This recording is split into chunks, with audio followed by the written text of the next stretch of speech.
देखिए माँ जी, वो पड़ोस की लूटन मौसी है ना, उनकी बेटा बहू उन्हें गोवा ले जा रहे हैं। अरे क्या बात कर रही है बहू? उसके तो ना मुंह में दांत है ना सर पर बाल।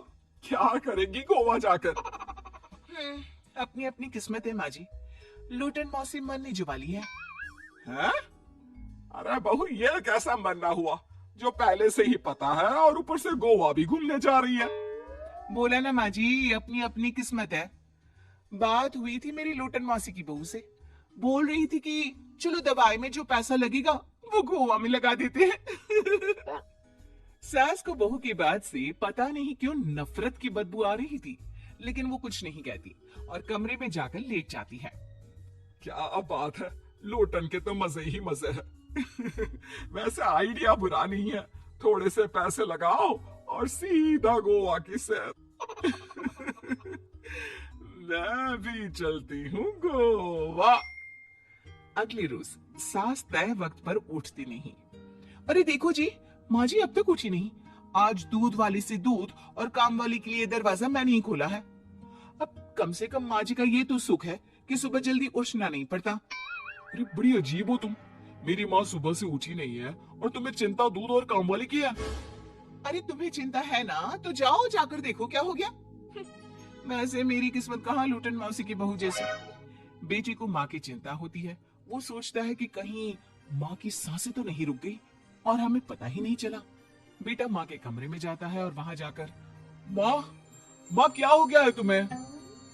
बेटा, लग नहीं रहा कि अब मैं बचूंगी।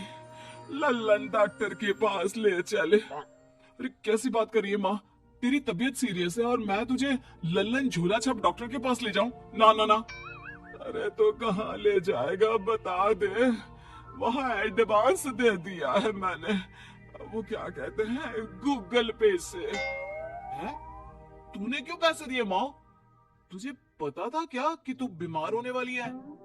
सास को लगता है कि कहीं चोरी पकड़ी तो नहीं गई। वो हड़बड़ा जाती है और उसे पसीने निकलने लगते हैं। अरे माँ क्या हो गया? सर्दी में भी पसीने? लगता है तेरी तबीयत ज्यादा ही खराब है और लल्लन डॉक्टर पास ही में है। चल उसी को दिखा देता हूँ। माँ को लेकर बेटा डॉक्टर के पास जाता है, जहाँ माँ ने पहले ही पैसे देकर सेटिंग कर रखी थी। डॉक्टर के क्लिनिक में जाते ही डॉक्टर की ओवर एक्टिंग की दुकान खुल जाती है। हाय राम माँ जी, हे भगवान, अब तो कुछ नहीं हो सकता। ये तो मरने वाली है बेटा। हैं? भाई डॉक्टर है इसलिए इज्जत से बात करूंगा, नहीं तो मेरी माँ को देखे बिना ये बकवास करने के लिए तेरे मुंह में घूसा मार देता। अरे ना ना बेटा, ऐसे मत बोल। वो डॉक्टर है, उसे वो दिख जाता है जो किसी को नहीं दिखता। हाँ माँ, शायद तू ठीक बोल रही है। डॉक्टर क्या दिखा आपको? हमारे डॉक्टर जी, जिन्होंने पहले से ही माँ से बोलने के पैसे ले रखे थे। यमराज, काला भैंस, वो तुम्हारी माँ को ले जा रहा है। ले जाओ इन्हें। यार माँ, ये डॉक्टर ही या तांत्रिक, क्या क्या बोला जा रहा है? अरे बेटा, वो डॉक्टर है, उसे वो दिखता है जो किसी को नहीं दिखता। इनकी हर इच्छा पूरी करो, क्योंकि यम नहीं चाहते कि इनकी कोई भी इच्छा को अधूरी रखा जाए। निराश मन से बेटा माँ को लेकर घर आता है। माँ, आज से मैं ऑफिस नहीं जाऊंगा। चल तुझे वो झूले वाले पार्क में ले चलता हूँ, जहाँ तू पिताजी के साथ जाया करती थी। ठीक है बेटा चल, लेकिन साथ में वो बीड़ी का बंडल रख लेना। मेरे पिताजी वही झाड़ी में पिलाते थे मुझे। हैं? माँ कैसी बात कर रही हो? वैसे भी जीवन के 4 दिन बचे हैं और तुम। अरे देख बेटा, ना पिलानी तो ना पिला, लेकिन सुना ना तूने डॉक्टर ने क्या कहा कि मेरी कोई इच्छा खाली नहीं रहनी चाहिए। अरे वैसे बेटा 4 दिन की जिंदगी है, न जाने कब मौत आ जाए। माँ के मुंह से मौत का नाम सुनकर बेटा गंभीर हो जाता है। उसकी आंखें लाल हो जाती है। वो माँ का हाथ पकड़ लेता है। माँ को भी लगता है कि उसकी मौज मस्ती कहीं बेटे को डिप्रेशन में ना डाल दे। देख, लल्लन का फोन आया था, बोल रहा था कि हो सकता है मौत ना भी आए, पर इच्छा पूरी करके रख दे। जब जाऊंगी तब तृप्त होकर जाऊंगी, क्यों? तभी बहू की आवाज आती है, माँ जी आपकी फेवरेट गट्टे की सब्जी बनाई है। सास खाने के टेबल पर जैसे ही बैठने वाली होती है, बहू उनकी चेयर पीछे करती है और प्यार से बिठाती है। बहू शांत हो जाती है। वो माँ को बस देखती है और उनकी हर बात मानती है। रात को जब सास सोने जाती है तो, माँ जी मैं आपके पैर दबा देती हूँ, आज आप डॉक्टर के पास गई थी, थक गई होंगी ना। बहू का प्यार देखकर सास को हैरानी होती है। वो समझ नहीं पाती कि जो बहू उनके मरने को अपना भाग्य बताती थी, वो आज जब सास मरने वाली है तो दुखी क्यों हो रही है।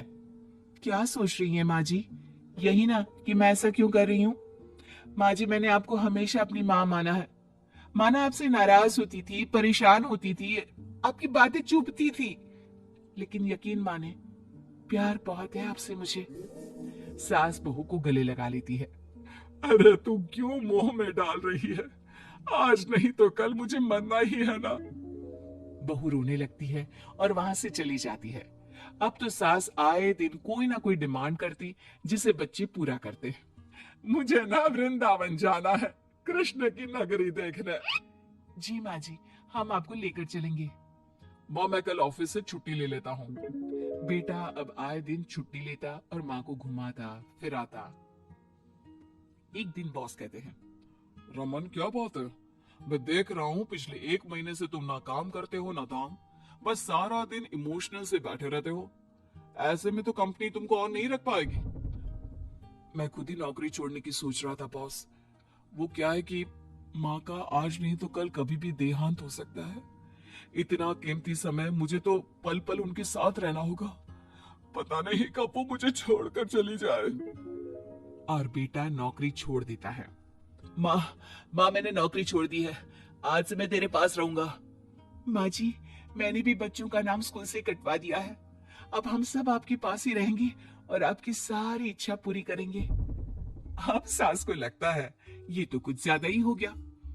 अरे बेटा नौकरी नहीं करेगा तो खाएगा क्या, बच्चे स्कूल नहीं जाएंगे तो साल बर्बाद हो जाएगा। वो समझ नहीं पाती कि क्या करे, कैसे ये ड्रामा खत्म करे। बेटा बहू तुम लोगों से एक बात करनी थी।